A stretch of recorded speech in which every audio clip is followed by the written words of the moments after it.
There's so many visualization tools out there: Power BI, Tableau, Preset, Apache Superset, Metabase, Oracle Analytics, so on and so forth. When picking the right visualization tool, you need to go back to your objectives and the use cases you're trying to build. Again, it's important to keep that business in mind as to what you're trying to produce. Let's say an open source visualization tool can solve the problem.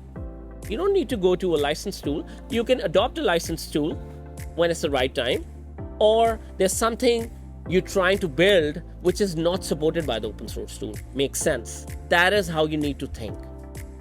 And let's say if you're convinced that a licensed tool, could be Power BI, Tableau, Good Data, etc., makes more sense, go for it.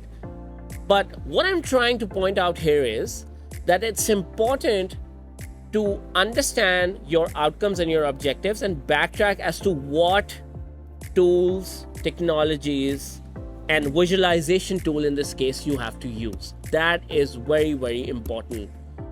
Just because something is more popular, it doesn't make sense to use it.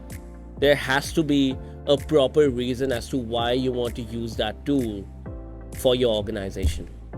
Please, it's important. Do your thorough research. Ask questions.